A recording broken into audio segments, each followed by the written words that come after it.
After 5,810 days of the SNP in power, so many people in Scotland need them to do their job.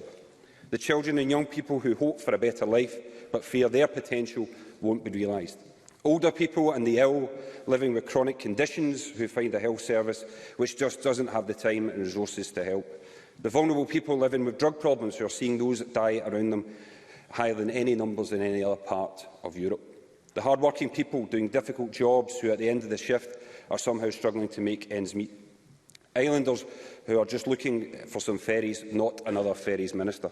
I wish the ministers well. Your predecessors have bequeathed you an overflowing injury. We will oppose the appointments today, to be clear, not because of any personal objection to any individuals, but because we believe the change Scotland needs is not bigger government, but better government.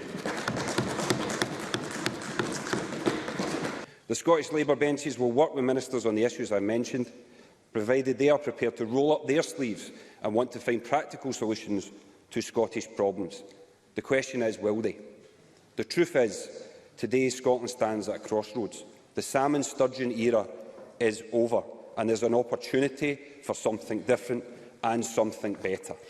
Will this be a continuity cabinet, or do they have a group of people in office who are not prepared to accept mediocrity? Too many of these ministers' predecessors failed because their first loyalty was to the cause and not to the people of Scotland. They sought to exploit Scotland's problems rather than fix them. This approach was not only wrong, it failed. It failed to deliver independence, and it failed the people of this country. Presiding Officer, we are not naive. SNP ministers will still be united by a belief that independence is the best constitutional settlement for Scotland. I disagree, but I recognise their conviction. But I also hope they recognise that in this moment we should make this Parliament work for the Scottish people.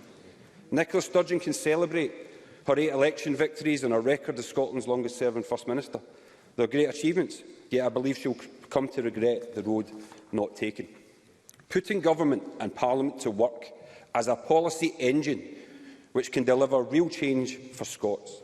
Presiding Officer, one of those not being appointed today said continuity won't cut it. We agree. People in Scotland are hungry for change. Scottish Labour is hungry for change, and I hope the ministers that are appointed today are too.